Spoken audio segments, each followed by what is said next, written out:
Bonjour à tous, et aujourd'hui on se retrouve sur Comics et compagnie pour parler du Secret Empire numéro 2, qui est sorti en février. Comme vous pouvez le voir, je n'ai pas acheté la Variant Edition, parce que je suis allé dans ma boutique de BD habituelle et il n'avait pas malheureusement la Variant Edition, mais vous inquiétez pas, je suis juste un complétiste, donc je vais l'avoir.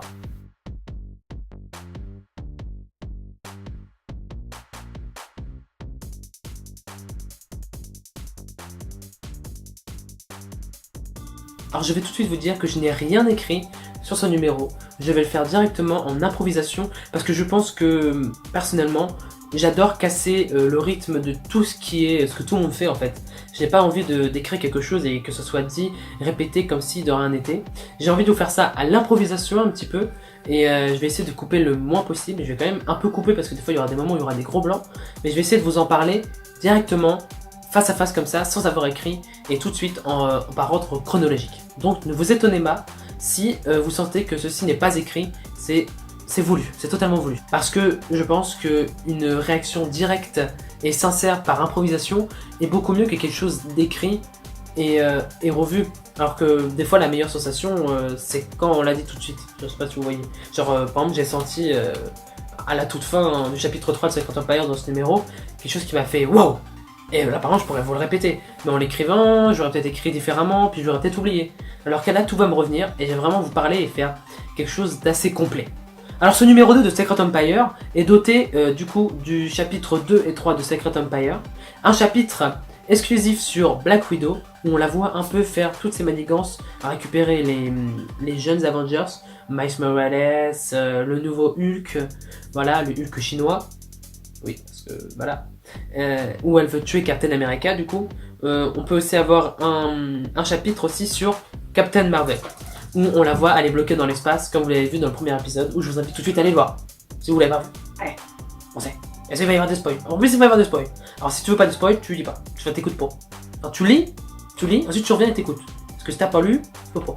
Dans ce chapitre 2 et chapitre 3 de Secret Empire, on peut découvrir comment vraiment Captain America est devenu méchant. Lorsque Maria Hill a reconstitué le cube cosmique en créant la prison de super vilains grâce au cube cosmique pour les empêcher de sortir, dans l'univers Marvel, ça a créé le personnage qui s'appelle Kobik. Kobik apparaissait comme une petite fille et elle a fait ami-ami avec Crâne Rouge. Donc vous vous doutez que Crâne Rouge a mis dans la tête de Kobik que du coup c'était mort, les gentils n'étaient pas gentils et que c'était mieux d'être méchant que les nazis, enfin Hydra, du coup des nazis, ils devaient conquérir le monde et tout ça. Du coup Kobik a réussi à ensorceler Captain America, qui a forcé Captain America à tuer Bucky, son meilleur ami, donc Bucky Barnes, le soldat de l'hiver, qui était un ancien Captain America. Et juste après ça, Kobik s'est désintégré en plusieurs fragments. Et on apprend qu'en fait, Captain America n'est pas très lucide dans ce qu'il fait. En fait, c'est à cause du cube cosmique. Il est vraiment très ensorcelé. Et en fait, on apprend que toutes les petites parties de cube cosmique qui sont désintégrées un peu partout dans le monde, si on les regroupe, Tony Stark et les autres pensent pouvoir ramener Captain America à la raison. On va chercher Sam Wilson, qui était l'ancien Captain America, qui était aussi Falcon. Black Widow a envie de tuer Captain America, mais vraiment à fond. Et elle lance un peu une mission suicide. Et recrute malheureusement les jeunes Avengers, dont Amadeus Young, le nouveau Hulk, Miles Morales, le nouveau Spider-Man, etc. etc. En plein milieu de ce numéro, on peut apercevoir que Steve Rogers est dans une sorte de dimension assez bizarre. On pourrait penser à moitié que c'est un rêve, mais moi je vais plutôt dire que en fait Steve Rogers est bloqué, le Captain America est bloqué dans le cube cosmique, et en fait tout ce qu'il fait dans ce rêve, en fait, c'est la réalité. Et en fait c'est quelqu'un d'autre qui utilise Captain America. En fait c'est lui, mais pas vraiment lui. Je sais pas si vous voyez ce que je veux dire.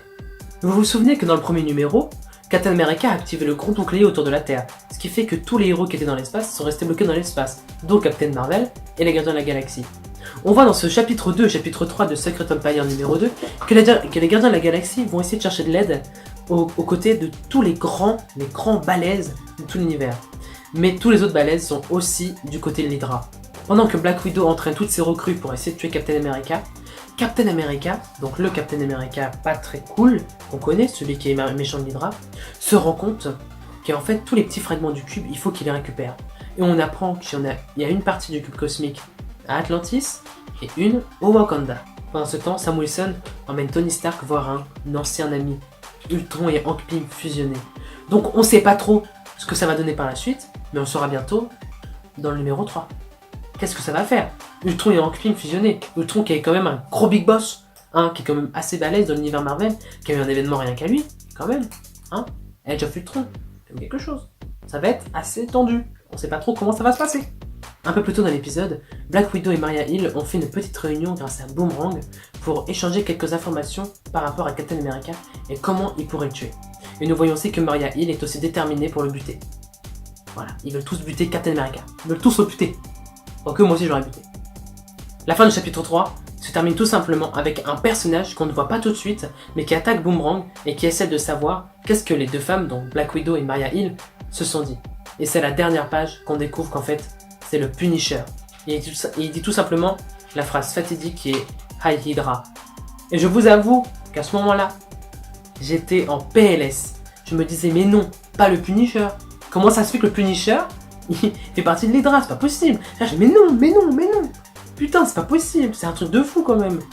Dans l'épisode consacré à Black Widow, on aperçoit tout simplement l'entraînement que Black Widow fait faire aux jeunes Avengers, dont Amadeus Young, le Miles Morales, le nouveau Spider-Man, Nadia, ou encore Iron Heart. Black Widow va tout simplement leur demander d'intégrer la chorale d'Hydra pour essayer d'approcher au plus près Captain America, parce que le grand gagnant de la chorale a le droit de chanter devant Captain America. Et donc, Black Widow leur demande de le... Mais pour l'instant, ils vont juste passer les auditions. Et il n'y aura que Amadeus Young et Nadia qui vont être retenus. Et on aperçoit juste à la toute fin de ce petit numéro que la Vipère, qui est un ennemi assez fréquent de Wolverine, fait partie aussi de l'Hydra. C'est pas très étonnant, c'est une méchante. Dans l'épisode consacré à Captain Marvel, je vais être assez bref, parce que il n'y a pas trop de choses à dire. Ils sont toujours bloqués dans l'espace, et ce qui va se passer en fait, c'est juste à la fin, ils vont se faire attaquer par des Chitauri, encore et encore, sauf qu'ils sont en manque de ressources, de force et de tout en fait. Il n'y a plus d'alliés, il n'y a plus personne. Et Captain Marvel va se prendre un sacré coup sur la gueule, et en fait, les dernières paroles d'une recrue à Captain Marvel va juste dire « Je crois que Captain Marvel est morte ». Donc ça se termine un peu en mode « Oula, est-ce qu'elle est morte, est-ce qu'elle est pas morte ?» On sait pas trop comment ça va se passer. Donc voilà, donc ce deuxième numéro m'a laissé sur le cul littéralement. Déjà que le premier m'a laissé sur le cul, le deuxième est encore mieux, parce qu'il n'y a pas besoin de baston dur pour que ça soit intéressant. Et là en fait il y a beaucoup de blabla, et c'est bien qu'il y ait du blabla parce que ça explique beaucoup de trucs pour qu'on comprenne et tout. Et c'est vraiment ce que j'aime dans les comics, ça m'a donné vraiment encore envie de... Ça m'a donné encore plus envie de lire encore. Alors, putain, déjà j'ai une envie de lire, mais là ça me donne encore plus envie. Donc voilà, donc n'hésitez pas à me dire votre avis dans les commentaires si vous avez des avis. Je vous invite à venir sur ma page Facebook ou sur ma page Instagram. Je vais lancer un vote pour entre deux femmes, qui sont Wonder Woman et Catwoman. Tout simplement, il faudra voter pour sur laquelle en fait vous voulez une vidéo. Soit sur Wonder Woman, vous votez pour Wonder Woman, soit sur Catwoman et vous votez pour Catwoman. Vous pouvez aussi voter dans les commentaires, comme vous voulez. Et ça sortira la journée de la femme, donc le 8 mars. Voilà, donc je vous dis au revoir et à bientôt.